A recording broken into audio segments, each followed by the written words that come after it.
jinetes están a punto de hacer historia. Es la primera carrera oficial de ambos y están muy abajo en las apuestas. Nadie confía en ellos. Pero lo más extraño no será que contra todo pronóstico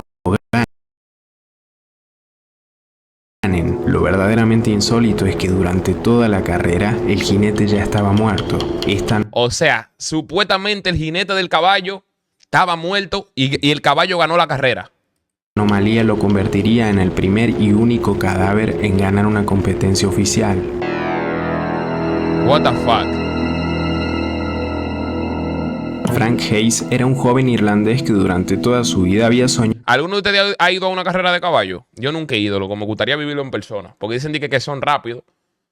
Igual que la Fórmula 1, que la Fórmula 1 es más rápido en persona y yo lo comprobé. Las veces que he ido a la Fórmula 1 me he dado cuenta. Esa vaina pasa y tú no lo ves. Y en cámara eso se ve como que va al pasito. Dicen que los caballos es algo similar.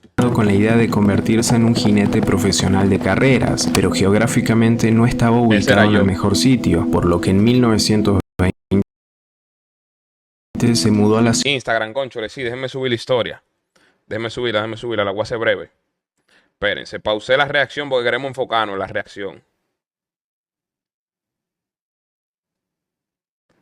Pácata. Vamos a subirla.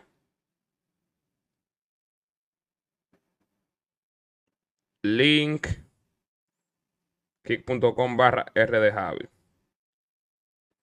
Ahí está. Estamos en directo. Estamos en directo y le voy a poner una musiquita.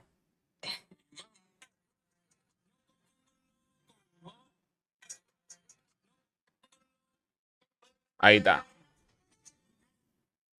Ready.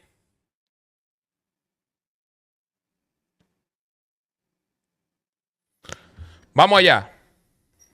De Nueva York, donde comenzó a trabajar como ayudante de cuadra para un criador de caballos de carreras. Se pasaba el día entrenando y cuidando caballos. Era un trabajo que le gustaba porque lo hacía pasar Ahora, ¿y tiempo por qué ese video tiene como esos colores así abstractos? rodeado de lo que más le apasionaba. Sin embargo, era evidente que siempre quiso ser jockey. Quería estar en la silla montando al caballo, no solo observando desde afuera las carreras. Hayes era en parte el cerebro detrás de las victorias y estaba cansado de que siempre el jinete se llevara todo el mérito. Pero su suerte está a punto de cambiar.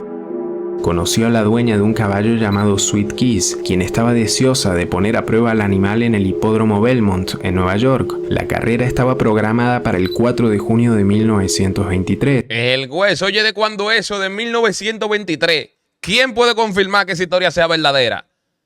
Tú te puedes inventar 8 historias de 1920 y no va a haber nadie vivo para decir eso es verdad o eso es mentira. Pero faltando menos de 24 horas, todavía no había encontrado a un jinete con experiencia. Frank Hayes vio la oportunidad de su vida frente Ya, estos tigres son habladores de que el tío mío, Apple tiene 110 años, 120. a él. Sin pensarlo dos veces, se ofreció como voluntario, y a pesar de que no tenía experiencia compitiendo, sabía lo suficiente como para darle una oportunidad. De todas formas, nadie esperaba nada de un caballo debutante. Pero había un solo problema: Hayes estaba fuera de forma. Los jockeys generalmente son tipos pequeños que no superan el 1,70 m de Los jockeys son enanos, eso sí es verdad. Las personas que montan caballo y flaquitos, que no pesan para que el caballo tenga ventaja. Imagínate un Mr. Valga montado y que corriendo caballo. estatura y pesan unos O un JFPS. O un El Primo. 50 y pico kilos. Esto es así por razones obvias, para generarle el menor peso posible al corcel a la hora de correr. Hayes estaba pesando 64 kilos y si pensaba en competir tenía que bajar hasta los 59 en solo 24 horas. Desesperado se El huesazo en 24 horas. No hay forma de bajar tu esa libra mochándote un pie. sometió a una rutina extrema en la que corrió, saltó y se pasó el día entero sin comer ni beber una sola gota de agua. Al día siguiente logró cumplir con el peso requerido. El agotamiento físico y mental que tenía el día de la carrera era evidente. Aún así, nada parecía quitarle el entusiasmo. What the fuck? Según los otros jinetes, cuando estaban en la sala de pesaje, lo escucharon emocionado diciendo que hoy es un buen día para hacer historia. Lo que no sabía es que en efecto haría historia, pero no de la manera en que se imaginaba.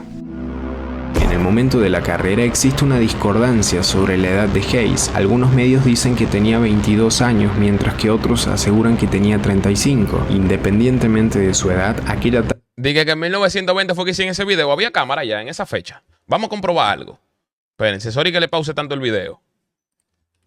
En 1920 habían cámaras de video.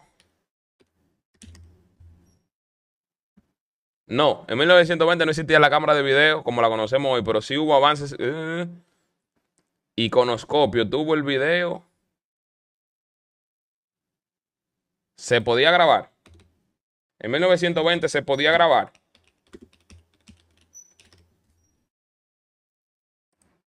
Sí, se podía grabar, pero de forma muy diferente.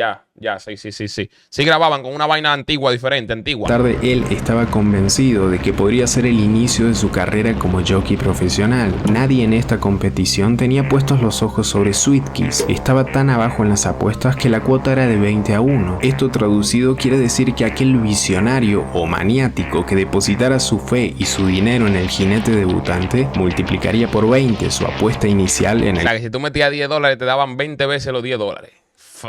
caso de que ganara, pero el favorito indiscutido era otro caballo llamado Gimme, que salió como una flecha liderando, tal cual como se esperaba. Antes de culminar la carrera, el público se puso de pie cuando Sweet Kiss tomó la delantera en la última curva. La yegua de 7 años cruzó la meta con una cabeza de ventaja, venciendo a Gimme, el favorito de los expertos. El público se enloqueció de alegría, corrieron para festejar el triunfo con la nueva estrella del deporte, pero se percataron que algo andaba mal cuando el vieron caballo el cuerpo seguía de corriendo Hayes desplomarse pecado. boca abajo sobre el suelo. Al verlo inconsciente llamaron a un médico, quien al acudir confirmó que no tenía signos vitales.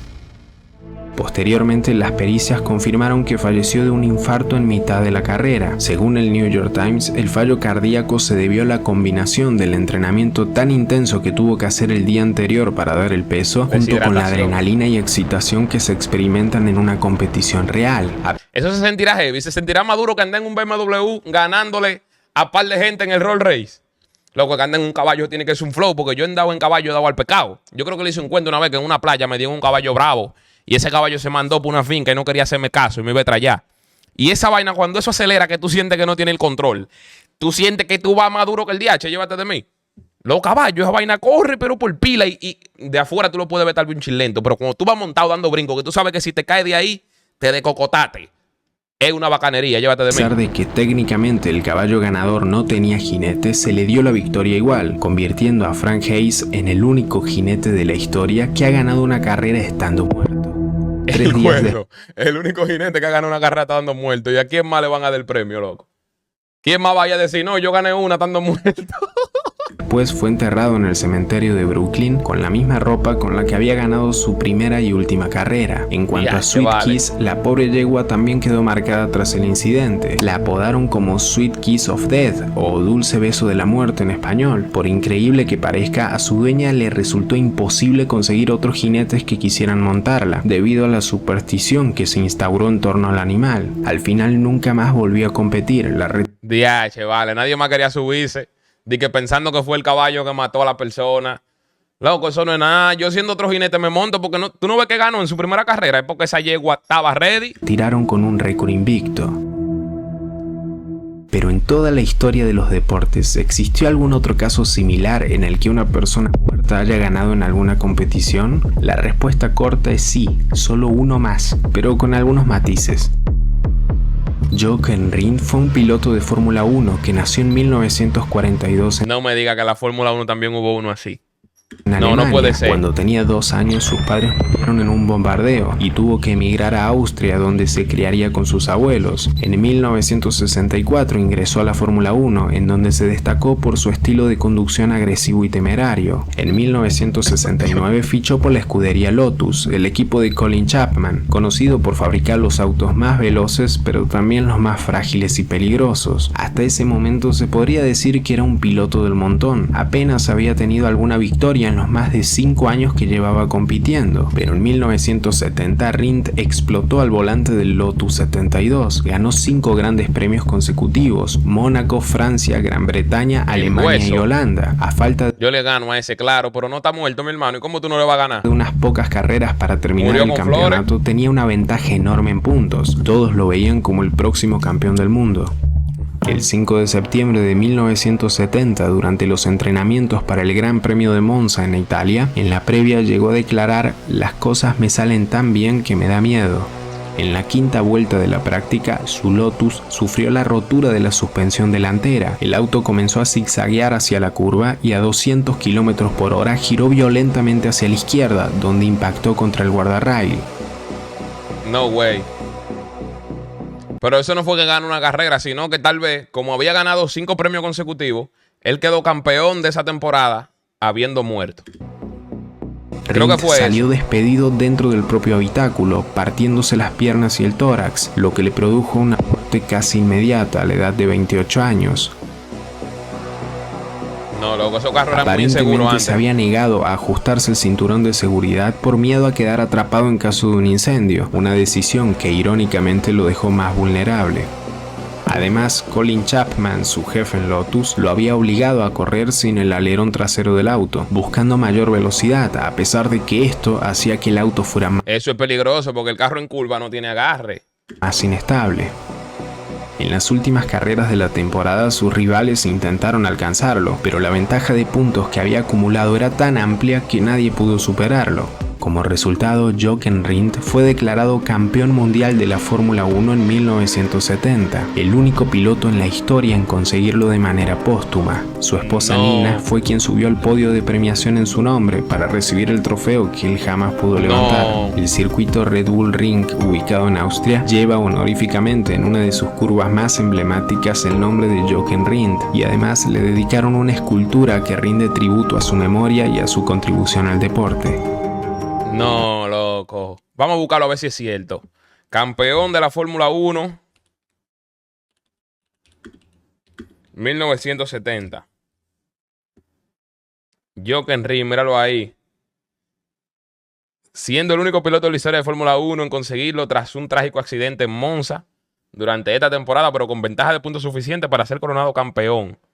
Wow, loco, sí. Sí, es cierto, verídico. Verídico triste, pero nada.